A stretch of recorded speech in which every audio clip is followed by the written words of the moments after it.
Ny lalàna teny fikasan'Andriamanitra ho anao, ho antsika.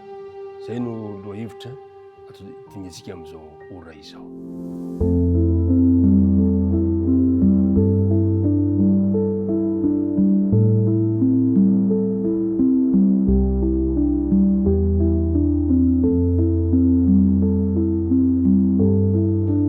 Alakamisy faraka amin'ny 20 volana aogositra mandeha ny fotoana, miaraba anao indray sy ny ankohonanao nahatratra izany andro izany. Betsaka ny naniry fa tsy nahatratra, fa ianao kosa nomen'Andriamanitra tombontsoa, isika nomen'Andriamanitra famondram-po, ka dia izay no hiara-banantsika ary tononona mandrakariva ao amintsika ny fitahiny sy ny fahasoavany ary ny fiadanany ane ho aminao sy ny ankohonanao. Ndeha hiaraka hivavaka isika raha nomboka izao dindinika izao. Rainay io izay any an-danitra, misaotra anao indray izahay no ny fitantananao anay, misaotra ny amin'ny famondram-po, misaotra ny amin'ny fahasoavanao, misaotra ny amin'ny ity tombontsoa menao anay ity indray ka fa anay mbola mandinika manana fotoana irahana mianatra aminao. Tompo, tomoera diam-ponay amin'ny lalàna fanena masina, ary eo ka mba ho esorinao rehevitra mampisaraka anay aminao dia ny fahotanay izany. Tianay raha mba vita fihavanana aminao zay amin'izao ora izao. Naran'i Kristy ny angatana ny vavaka. Amen. Ny andinina atao tadiana dia Exodus 7:10, andininy faefatra ka hatramin'ny andininy fahenina zay manao hoe: ianareo efa nahita zay nataoko taminareo, nataoko tamin'ny Egyptianina sy izay nitondrako anareo tamin'ny ilatry ny voromahery, ary ny napakanesako anareo aty amiko ko ankehitriny, raha iain'ny feoko sy tandrona ny didiko ianareo, dia ho rakitra soa ho ahy mihoatra no firenena ianareo, fa hainy tany rehetra, dia ho fanjakam-pisorona sy firenena masina ho ahy ianareo. Re mpiara-midinika namana,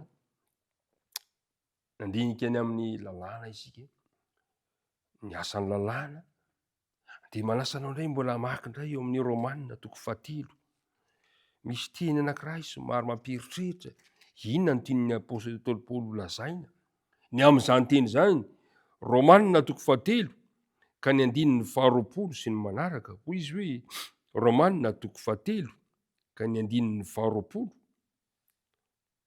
sy ny manaraka, hoy izy hoe: satria tsy misy nofo ho hamarinina amin'ny asan'ny lalàna io anatrehiny, fa ny lalàna no fahalalana marina ny amin'ny ota. Fa ankehitriny dia efa niariary ny fahamarinana avy amin'Andriamanitra, tsy amin'ny lalàna, anefa fa hambara lalàna sy ny mpaminany.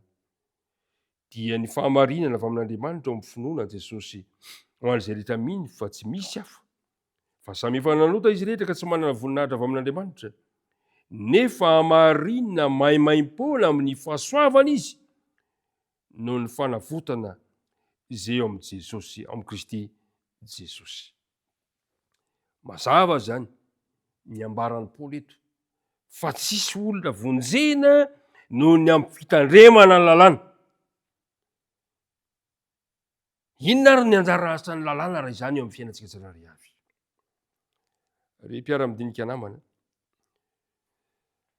amin'ny teny Hebreo, ny didy dia lazainy hoe teny amin'ny teny Hebreo. Teny zany ilazany latsoratry Mosesy izay entina manondro ny didy 10. Amin'ny teny hafa izy dia ilazany hoe teny fampanantenana. Amin'ny teny hafa izy dia lazainy hoe teny fikasana. Ao amin'ny bokin'ny Deutéronomie 2, andininy 11, Deutéronomie 1, andininy 7, dia milaza izy manao hoe teny fikasana izany. Ny mpanoratra anankiray, kristiana anankiray, Ellen White, dia milaza kosa izy fa ny didy 10 dia teny fikasana 10. Nomen'Andriamanitra ho an'ny zanany mba hitarika ny tsirairay avy amin'ny lala marina, mba hahafahany manao zavatra mahatalanjona ho antsika. Tianambarana dia zao, ny lalàna zany dia tsy maintsy ankatoava mba hahafahantsika mizotra amin'ny lalana marina izay hitondran'Andriamanitra antsika. Teny fikasana ho anao ny lalàna satria ny teny fikasana zay mitarika atsika ho amin'ny lalana marina. Izay ny lalàn'Andriamanitra. Zao ny voalaza ao amin'ny Romanina 10 zao ny lambaran'ny Paoly. Romanina 10 ka ny 9. Inona ny tiany Paoly ambara? Hoy izy hoe fa Kristy no fara-lalàna ho fahamarinana ho an'izay rehetra mino. Kristy no fara-lalàna. Midika ve zany fa rehefa teo Jesosy dia tsisy lalàna intsony satria izy fara-lalàna? Tsy. Fantatsika tsara fa izy tena mihitsy ty milaza manao hoe tsy tonga tsy hanafoana lalàna fanatanteraka. Tsy midika akory ny tenin'ny Paoly eto hoe manafoana lalàna na manao tsinotsinona lalàna Kristy. Fa ny tiany Paoly lazaina, Kristy mihitsy no tanjona sy zavatra kendren'ny lalàna. Raha ohatra ka andeha ataontsika sary anankiray, i Kristy ny fara-lalàna, raha ireto daholo le lalàna dia Kristy ny farany. Dia ny tiana tenena zany zao hoe ny olona anankiray zay vonona ny itian'Andriamanitra sy itian'ny hafa, ny olona anankiray zay vonona ny akatony didin'Andriamanitra ka hoe ho Jesosy hoe raha tia ianareo dia tandrina didiko, dia tonga eo amin'ny Jesosy ilay farany lalàna. Zany hoe raha jerena zany, ny lalàna zany dia mitarika atsika ho eo amin'ny Jesosy, eo amin'ilay fototry lalàna, eo amin'ilay farany lalàna. Jesosy no fanalahidy mahavany tena hevitry ny lalàna. Jesosy no tanjony lalàna.